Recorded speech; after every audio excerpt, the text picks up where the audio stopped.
আমি খুবই অসুস্থ, সেই জন্য আমাকে দেখার জন্য বাড়িতে কেউ নেই, মা আর ঠাংমা আসবে বলেছিল। ভাবতে পারিনি তোমাদের দাদা ভাইয়ের গায়ে অনেকটা জ্বর, তা সত্ত্বেও বাচ্চার জিনিসপত্র ধুয়ে দিচ্ছে, ঠিকঠাক মতন খাবার দিচ্ছে, ট্রিটমেন্ট করছে। তো বন্ধুরা সত্যি এরকম ভাগ্য করে স্বামী পেলে সবার জীবন ধন্য হয়ে যায়। তো এখানে দেখো, এখানে আছে সিম, বেগুন আর আলু নিয়ে এসেছি। আলুটা এখন কাটা হয়নি, আলুটা কেটে নেব। নমস্কার বন্ধুরা, তোমরা সবাই কেমন আছো? কমলা ব্লকে আরও একটা নতুন পর্বে তোমাদের সবাইকে স্বাগত জানাই। আর বন্ধুরা তোমরা তো জানো আমি খুবই অসুস্থ, সেই জন্য আমার ভিডিও তোমরা পাওনি।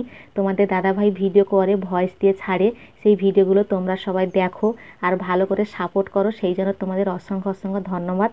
আর বন্ধুরা তোমরা তো জানো আমি খুবই অসুস্থ, সেই জন্য আমাকে দেখার জন্য বাড়িতে কেউ নেই, মা আর ঠাংমা আসবে বলেছিল, কিন্তু তারাও কাজের জন্য আসতে পারেনি।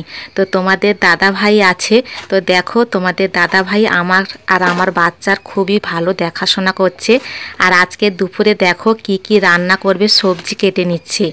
আর দেখো সবজির মধ্যে আলু আছে, বেগুন আছে, আলু বেগুন টমাটো পেঁয়াজ আর পালং শাক নিয়ে এসেছে। এগুলো দিয়ে আজকের একটা সবজি তরকারি রান্না করবে, তার সাথে ডাল রান্না করবে।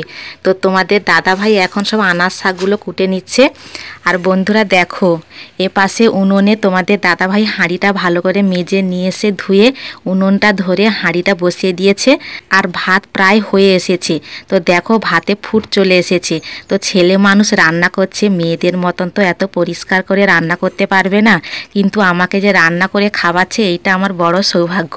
আর বন্ধুরা কালকের আমাদের এদিকে প্রচুর মেঘলা হয়েছিল, তোমাদের দাদাভাইকে বলেছিলাম জ্বালানিগুলো আগে থেকে গুছিয়ে নিয়ে আসতে, সেই জন্য দেখো তোমাদের দাদাভাই এখানে অনেকগুলো জ্বালানি গুছিয়ে রেখেছে, এবারে রান্নার কোনো সমস্যা হবে না। আর বন্ধুরা আমি যখন 9 মাসে প্রেগনেন্ট ছিলাম আমি খুবই চিন্তায় ছিলাম যে আমার যখন ছেলে বা মেয়ে হবে আমাকে আর আমার ছেলে মেয়েকে দেখবে কে, কারণ তোমরা তো জানো আমার শাশুড়ি মা নেই, আমার খুবই কষ্ট হয়।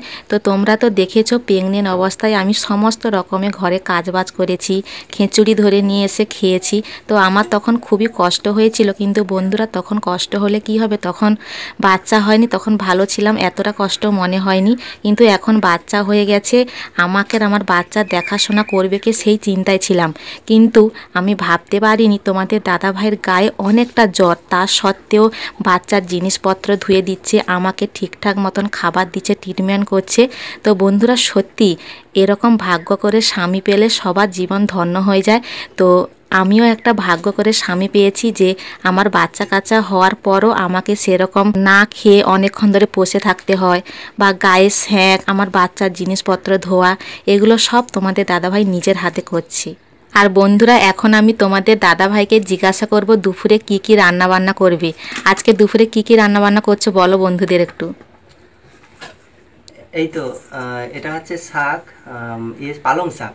আর এই পালং শাক আর এই যে ডাল, মুসুর ডাল আছে। তোমরা অনেকে কমেন্ট করে বলছিলে যে দিদিভাইকে মুসুর ডাল আর পালং শাকের তরকারি, মানে ডালের সাথে এই পালং শাক দিয়ে রান্না করতে বলেছিলে। তো পালং শাকটা নিয়ে ছিল অনেক দিন থেকে, মানে 2-3 দিন ছিল, খাওয়াও হচ্ছে, 2 আঁটি নিয়ে এসেছিলাম, আর এই দুটো ছিল।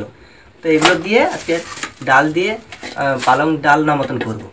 আর এখানে দেখো, এখানে আছে সিম, বেগুন আর আলু নিয়ে এসেছি। আলুটা এখন কাটা হয়নি, আলুটা কেটে নেব। আলুটা দিয়ে এগুলো একটা গায়ে মাখামাখি ঝাল মতন করব, মানে চচ্চড়ি মতন করবো। আর তার সাথে টমেটোম দেবো, টমেটোমটা দিলে খেতে টেস্ট লাগে।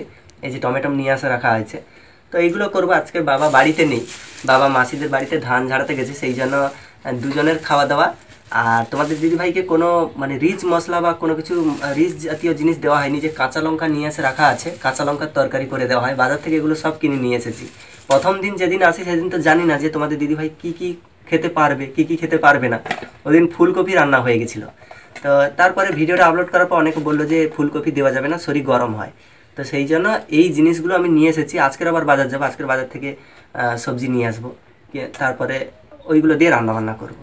এই রান্নাবান্না করছি আজকে এরকম। আর বন্ধুরা তোমরা তো সব কিছু শুনলে তোমাদের দাদাভাইয়ের মুখ দিয়ে কি কি আজকে রান্নাবান্না করবে। তো বন্ধুরা তোমাদের অনেক অনেক ধন্যবাদ যে আমি এতটা অসুস্থ থাকার কারণে তোমাদের দাদাভাইয়ের ভয়েসের ভিডিও তোমরা দেখছো, আমাকে সাপোর্ট করছো, এর জন্য তোমাদের অনেক ধন্যবাদ। তোমরা এইভাবে আমার পাশে থাকো, আমি ভালো হয়ে গিয়ে তোমাদের সাথে যেন ভালো ভালো ভিডিও শেয়ার করতে পারি। আর বন্ধুরা ভিডিওটা এখন এই পর্যন্ত, ভালো লাগলে প্লিজ একটা লাইক সাবস্ক্রাইব করে আমার পাশে থাকো।